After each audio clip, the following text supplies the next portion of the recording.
ব্যবস্থাপনা মন্ত্রী জনাব হেমন্তলাল সেন, আজকের অনুষ্ঠানে অন্যান্য অতিথিবৃন্দ, বিশিষ্ট অতিথিবৃন্দ, সদ্য শিক্ষক মন্ডলী, আমার প্রিয় ছাত্রছাত্রী ভাই বোনেরা, অনেকক্ষণ সভা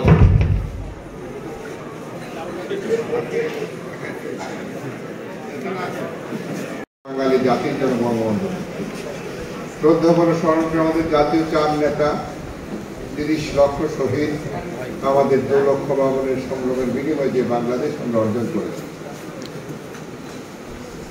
আজকে কুমিল্লা মেডিকেল কলেজের সকল শিক্ষক, ছাত্র ছাত্রীরা অভিভূত।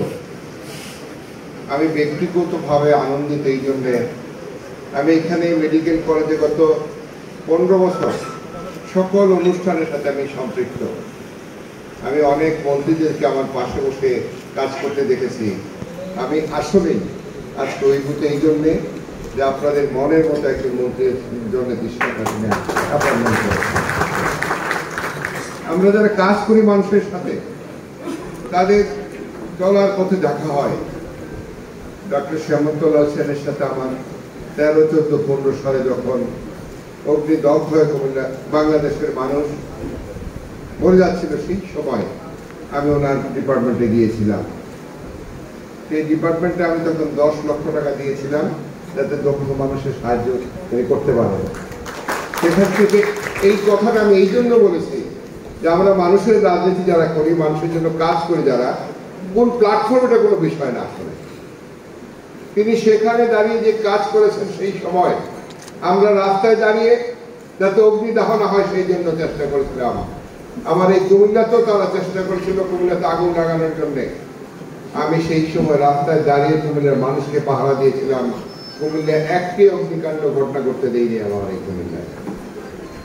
আমরা কোভিড সময়ে আমি আজকে কুমিল্লা মেডিকেল কলেজের সকল শিক্ষকদেরকে আন্তরিক ধন্যবাদ জ্ঞাপন করছি যে কোভিড সময়ে আমরা একসাথে মাঠে নেমে কাজ করেছিলাম। রাত্র 1টা, 1টা, 2টায় যখনই আমার কাছে খবর আসতো, আমি ডাইরেক্টর সাহেবকে যখন রিং করতাম যে একটা রোগী আসতে আপনি তাড়াতাড়ি ব্যবস্থা নেন, তিনি বলতেন সকল ব্যবস্থা আছে তার আপনি পাঠিয়ে দেন। আমরা মুক্তিযুদ্ধ করে দেশ স্বাধীন করেছি। আমাদের প্রিয় নেতা স্বপ্ন দেখতেন একদিন পৃথিবীর অন্যান্য জাতির মতো আমরা মাথা উঁচু করে কথা বলবো। আমরা বাঙালি, বাংলা আমার ভাষা, আমি তোমার মতো একজন সমৃদ্ধিশালী মানুষ। এই স্বপ্ন আমাদের প্রিয় নেতাকে দেখার জন্য তার জীবনের শ্রেষ্ঠ সময়গুলো জেলখানায় কাটিয়ে দিয়েছে। পাকিস্তানের রাজনীতি 23 বছরে 14 বছর থেকে কারাগারে জীবন যাপন করেছে। এই বাংলাদেশকে স্বাধীন, বাঙালি জাতিকে স্বাধীনতা দেওয়ার জন্য অনেকেই চেষ্টা করেছে। সেই সেনামল থেকে আরম্ভ হয়েছে স্বাধীনতা দেওয়ার চেষ্টা, কেউ দিতে পারে নাই।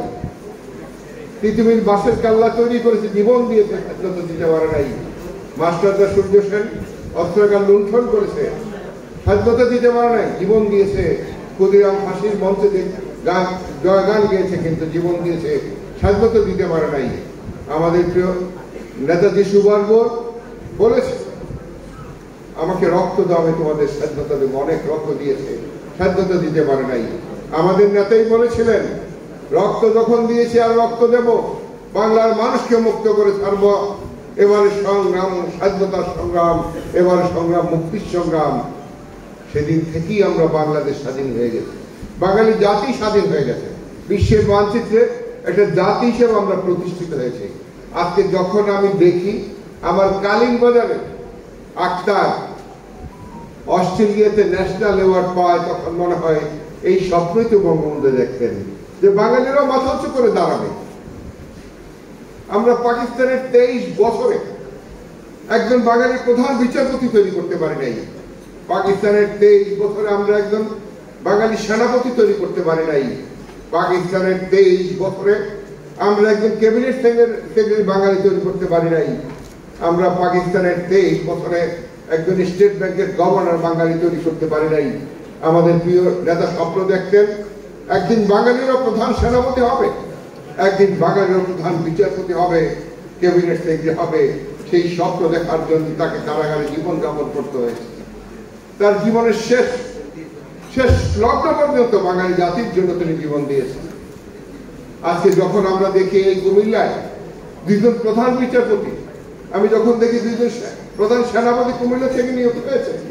যখন আমি দেখি আমার এই কুমিল্লাতে 2 জন ক্যাবিনেট থেকে হয়েছে, তখন মনে হয় কুমিল্লাই তো বঙ্গবন্ধুর স্বপ্ন বাস্তবায়ন করেছে। আমি সবসময় বলি কুমিল্লা এগুলো বাংলাদেশ, কুমিল্লাকে পিছিয়ে বাংলাদেশ এগিয়ে যাওয়ার কোনো সুযোগ নাই। আমি গল্পের মতো বলি না, গত 10 বছর কুমিল্লা রিমিটেন্স 1 নাম্বার। গত 5 বছর আমাদের density of population highest of the world Comilla. আমাদের 62 লক্ষ লোকের খাদ্য উৎপাদন করার পর আমরা এই বছরও 3.5 লক্ষ মেট্রিক টন খাদ্য জাতিকে উপহার দিয়েছি। আমাদের মাছ দরকার 1,10,000 মেট্রিক টন, আমরা 3.5 লক্ষ মেট্রিক টন মাছ এই বছর উৎপাদন করেছি। এই হচ্ছে আমার এই কুমিল্লা। এই কুমিল্লাতেই দরকার মেডিকেল সার্ভিস।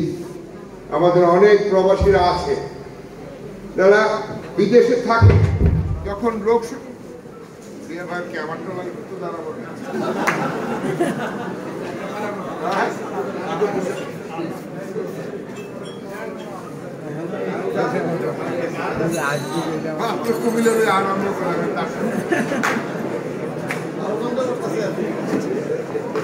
বলছিলাম যে কুমিল্লা এগুলো বাংলাদেশ।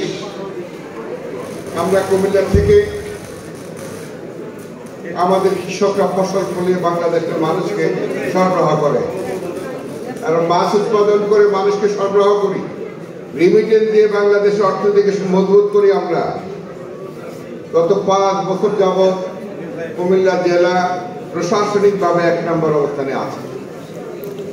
এই কুমিল্লাতে অবহেলা করার তো কোনো সুযোগ নাই। আমরা আমাদের মাননীয় মন্ত্রীর কাছে অনুরোধ করব, আমরা যখন কিছু দেই আমাদের কিছু দেন, আমরা যখন দেই আমাদেরকে কিছু দেন। বিভাগ কিভাবে হবে জানি না, তবে আপনার কাছে যেটা সেটা আমাদেরকে দেন।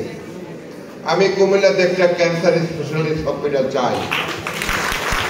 এটা শুধু কুমিল্লার জন্য না, কুমিল্লা, চাঁদপুর, বারবাড়ি, নোয়াখালী, আমাদের সব আজকে যাদেরকে আপনি নিয়ে বসছেন তাদের সকলের জন্য। কারণ আমরা করোনাকালীন সময় এই মেডিকেল কলেজে একটা আইসিইউ বেডও ছিল না। আমি প্রথম 3টা বেড ব্যক্তিগতভাবে কিনে দিয়ে শুরু করেছিলাম। এরপরে আমাদের শুভাঙ্কিরা যখন জানলো আমি দেওয়া শুরু করেছি, ওরা আমার সাথে যোগাযোগ করলো। আমি কারো কাছ থেকে বেড, কারো কাছ থেকে মেশিন, এইভাবে নিয়ে আমরা 10টা দিয়ে চালু করলাম। তারপর আমি কুমিল্লার মন্ত্রী তাজুল ইসলামকে বললাম, তোমার স্থানীয় সরকার মন্ত্রণালয়ের একটা স্বাস্থ্য সেবার ফান্ড আছে, সেখান থেকে আমাদেরকে 2 কোটি টাকা দাও, যাতে কুমিল্লা মেডিকেল কলেজকে আমি স্বয়ংসম্পূর্ণ করতে পারি। আমি আজকের সবাই তাজুল ইসলাম সাহেবকে ধন্যবাদ এবং কৃতজ্ঞতা জানাই। তিনি আমার কথার সাথে সাথে 2 কোটি টাকা কুমিল্লাকে দিয়েছিল। আমি বলেছিলাম যে এটা জেলা পরিষদের কাছে দাও, আমরা কুমিল্লা জেলা করোনা কমিটির সাথে বসে আমাদের যা লাগবে আমরা এগুলো কিনে নেব। আমি সেই কমিটির উপদেষ্টা ছিলাম, জেলা প্রশাসক ছিল সভাপতি। আমাদের তাজুল ইসলাম সাহেব 2 কোটি টাকা দেওয়ার পর আমরা 20 বেড হসপিটাল চালু করলাম, আইসিইউ 20 বেড। এর পরবর্তী পর্যায়ে সরকারের কাছ থেকে আমাদের জন্য সার্বিকভাবে আমাদের এখন 39টা বেড আছে সার্বিকভাবে আইসিইউতে। এখন আমি বলবো যে এই 39 বেড সেই সময় বৃহত্তর কুমিল্লা, নোয়াখালী, চাঁদপুর সকল করোনা রোগীর জন্য আমরা কাজে লাগিয়েছি। আমাদের কুমিল্লা যখন করোনার প্রথম সময় তো সকলেই আমরা ভয় পেয়েছি, ডাক্তার থেকে শুরু করে আমরা যারা মাঠ কর্মী আমরা সকলেই ভয় পেয়েছি। আমি সেই সময় কুমিল্লাতেই প্রথম কুমিল্লা বিএমএ এবং হাসিবের মাধ্যমে আমরা একটা সেমিনার করেছিলাম করোনার সময় কি করতে হবে, কি করণীয়। সেই সেমিনার থেকে শুরু করে আমরা আরম্ভ করলাম কাজ। যখন চালু করলাম তখন ডাক্তার সাহেবরা আর বাড়িতে যেতে পারে না। আমি মহানগর আওয়ামী লীগের অফিস ছেড়ে দিয়েছিলাম কুমিল্লার ডাক্তারদেরকে, তাদেরকে সেইখানে বাসস্থান এবং খাওয়ার ব্যবস্থা করে দিয়েছিলাম। সেই সময় যে ডাক্তাররা সেখানে থেকে আমার প্রিয় কুমিল্লার মানুষের এবং বাংলাদেশের বিভিন্ন অঞ্চলের মানুষের সেবা দিয়েছেন, তাদের প্রত্যেকের কাছে আমি কৃতজ্ঞভাবে ধন্যবাদ এবং কৃতজ্ঞতা জানাই। আমি কুমিল্লা মেডিকেল কলেজ এখনো আমি বলবো কুমিল্লা মেডিকেল কলেজ, কুমিল্লা অনেক প্রাইভেট ক্লিনিক আছে, এখানে অনেক মালিকও আছেন আপনার প্রাইভেট ক্লিনিকের। কুমিল্লা মেডিকেল কলেজের এবং আমাদের সদর হসপিটাল কুমিল্লাতে 1 নম্বর সেবা দেয়, 1 নম্বর সেবা দেয়। এই জন্য বলে মাননীয় মন্ত্রী মহোদয় আমাদেরকে একটা যে সরকার যে স্পেশালিস্ট হসপিটাল যেগুলো করার কথা, সেইখান থেকে আমাকে একটি ক্যান্সার স্পেশালিস্ট হসপিটাল দেন। আমরা জায়গার ব্যবস্থা করব, আমরা প্রজেক্ট রেডি করব, আমাদের পিডব্লিউডি আছে, আমরা সবকিছু আপনি শুধু আমাদেরকে অনুমতি দিলেই আমরা সেটা তৈরি করে আপনার কাছে জমা দেব। আমার বিশ্বাস, কারণ আমরা এখানে একটা বিশাল জনপদ, এটা বৃহত্তর কুমিল্লা এবং বৃহত্তর নোয়াখালী মিলে প্রায় 2.5 কোটি মানুষ এখানে বসবাস করে। এই হসপিটালটা আমাদের দরকার। আমি প্রতিদিন আমার কাছে ক্যান্সার রোগীরা সাহায্যের জন্য যায়, প্রতিদিন, একদিনও বাদ যায় না। সমাজ কল্যাণ থেকে আমরা 50,000 টাকা দেই। আমি ব্যক্তিগতভাবে প্রতি বছর কমপক্ষে 50 লক্ষ টাকা আমি দেই আমাদের দরিদ্র ক্যান্সার রোগীদের জন্য। তাই আজকে আপনাদেরকে বলে অনুরোধ করি, মাননীয় মন্ত্রী মহোদয়, আপনি একটা ক্যান্সার হসপিটাল দিলে আমাদের এই গরিব রোগীগুলো তারা বেঁচে যাবে। আমার বিশ্বাস আপনি আমাদের কথা উপলব্ধি করে, আপনি মাননীয় প্রধানমন্ত্রীর সাথে আলাপ করে আমাদেরকে ক্যান্সার একটা স্পেশালাইজড হসপিটাল দেওয়ার ব্যবস্থা করেন। আমাদের জায়গা থেকে আরম্ভ করে সবকিছু আমরা ডিপিপিতে একটা ডিপিপি তৈরি করে দেব। আপনি তো নিজেই জানেন, আপনি স্পেশাল হসপিটাল করেছেন বাংলাদেশ না এশিয়ার মধ্যে, আপনার একটা শ্রেষ্ঠ একটা হসপিটাল, একটা ক্যান্সার হসপিটাল করার জন্য আমরা সার্বিকভাবে ডিপিপি নিয়ে আমরা কাজ করব। আর কুমিল্লা মেডিকেল কলেজের যে সমস্যাগুলো আছে, আমাদের এখানে শিক্ষা সচিব সাহেব আছেন, আমাদের ডেভেলপমেন্টের সচিব আছেন, আমাদের শুধু এগুলো আমরা এন্ট্রি করে দিলে আমরা কাজগুলো করতে পারবো। আর কুমিল্লা সদর হাসপাতালকে 250 বেড হসপিটাল উন্নীত করার দরকার, আমাদের সেই ব্যবস্থা আছে। এগুলো একটা গভর্নমেন্ট প্রোগ্রামই ছিল, 100 বেড হসপিটালগুলোকে 250 বেড হসপিটাল উন্নত করা। আমাদের কুমিল্লা লিস্টির মধ্যেও ছিল, আমাদের একজন সিভিল সার্জন সাহেব ভুল করে উল্টাপাল্টা কাম করে আমাদের সে 250 বেড নষ্ট করে ফেলছে। আমি আপনাকে অনুরোধ করব, আমাদের সিভিল সার্জন আবার প্রস্তাবটা উত্থাপন করবে, আপনি দয়া করে গ্রহণ করলেই অন্যান্য যেগুলো যে গভর্নমেন্টের পলিসির উপরে আছে, 100 বেড হসপিটাল হবে, 250 বেড হবে, আমাদের তো সেই পলিসি আসবে, আমাদের জায়গা আছে, সবই আছে, শুধু আপনি অনুমোদন দিলেই আমরা কাজ শুরু করতে পারবো টাকা দিলে। আমাদের মোহাম্মদ নাসিম সাহেব যখন মন্ত্রী ছিলেন তখন আমরা এখানে একটা অনুষ্ঠান করেছিলাম, তিনি আমাদের আশ্বস্ত করেছিলেন।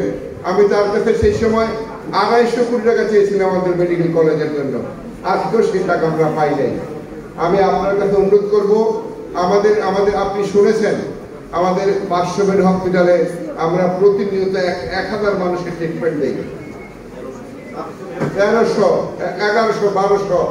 আমাদের মেডিকেল কলেজের পুরানো বিল্ডিংটা, আমাদের জায়গাও কম এখানে, ওইটাকে ভেঙে আমরা এখানে একটা 10 তলা বিল্ডিং করতে চাই, যাতে করে অ্যাকোমোডেশনের কোনো সমস্যা না হয় আমাদের।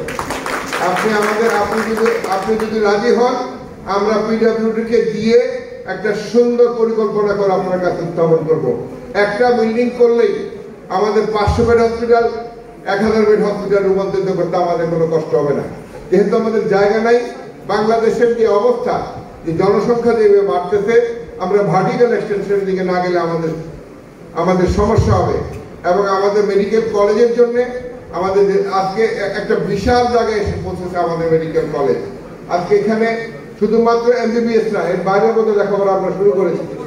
আমাদের মেডিকেল কলেজের জন্য আপনি একটু চিন্তা করেন যে আপনি যেই সব জায়গায় মাস্টার করা হয়, সেই সব জায়গায় যে বাজেট, আমাদেরকে সে বাজেটটা দেন। বঙ্গবন্ধু মেডিকেল কলেজের বাজেট আছে না, ওই রকম একটা বাজেট আমাদেরকে দেন 1 বছর, আমরা আমাদের মেডিকেল কলেজকে স্বয়ংসম্পূর্ণ করে দিই। এবং আমার বিশ্বাস আমাদের এখানে অনেক মেধাবী শিক্ষক আছেন, যাদের কারণে আমরা বোধহয় গ্রেডে অনেক আগাইছি, অনেক আগাইছি না আমরা। তাই আমি আজ বক্তব্য দীর্ঘায়িত না করে বলবো, যেই স্বপ্ন নিয়ে আপনি আজকে দায়িত্ব পালন করছেন, আমরা একই স্বপ্ন নিয়ে কাজ করি। আমাদের চলার পথ এক, আমরা 41-এর বাংলাদেশ বিনির্মাণ করতে চাই। আমাদের অনেক চড়াই উতরাইয়ের পর, অনেক চক্রান্ত এবং ষড়যন্ত্রের মোকাবেলা করে আজকে আমাদের প্রিয় নেত্রী, জাতির জনক প্রধানমন্ত্রী শেখ হাসিনা বলেছেন 41 স্মার্ট বাংলাদেশ। আমরা আজকে জাতির জনক কন্যা বলেছিলেন 21 সালে সুন্দর বাংলাদেশ, তিনি প্রমাণ করেছেন 21 সালের যে সুন্দর বাংলাদেশ। আজকে বাংলাদেশে যখন আমরা দেখি আমাদের পদ্মা ব্রিজ দেখার জন্য আপনার ওয়ার্ল্ড ব্যাংকের থেকে হিসেবে আসেন, তখন মনে হয় আসলেই তো শেখ হাসিনার স্বপ্নই তো বাস্তবায়িত হচ্ছে বাংলাদেশে। আজকে যখন আমরা দেখি আন্তর্জাতিক এয়ারপোর্ট টার্মিনাল 3, আজকে আমরা যখন দেখি ঢাকা শহরে উড়াল সেতু, আমরা যখন আজকে দেখি ঢাকা শহরে আমার মেট্রো রেল, আজকে আমাদের আরো স্বপ্ন বেড়ে যায় আমাদের। আমরা কুমিল্লার মানুষ, একসময় শিক্ষা ও সংস্কৃতির এই কুমিল্লা ছিল। এই কুমিল্লাতেই তো জন্মগ্রহণ করেছিলেন বাবু দেশেন্দ্রনাথ দত্ত। এই কুমিল্লাতেই সতীন কর্তার মতো মানুষ জন্মগ্রহণ করেছে। এই কুমিল্লায় কাজী নজরুলের পদচারণা হয়েছে। তার জীবনের শ্রেষ্ঠ সময় তিনি আমাদের সাথে কাটিয়েছেন। এই কুমিল্লায় রবীন্দ্রনাথ ঠাকুরের পদচারণা হয়েছে। এই কুমিল্লার জাতির জনক বঙ্গবন্ধু বারবার এসেছেন কুমিল্লাকে সুসংগঠিত করার জন্য। তাই আজকে বলবো, আমরা কুমিল্লাকে নিয়ে এগিয়ে যেতে চাই। আমি বলি কুমিল্লা এগোবে বাংলাদেশ। আমি আশা করব আমাদের এই পথ চলে আমাদের মাননীয় মন্ত্রী কুমিল্লা এগিয়ে যাওয়ার জন্য আমাদের পাশে থাকবেন, এই আশাবাদ ব্যক্ত করে আপনাদের সবাইকে আন্তরিক ধন্যবাদ জানিয়ে আমি আমার বক্তব্য শেষ করলাম। আল্লাহ হাফেজ। জয় বাংলা, জয় বাংলা।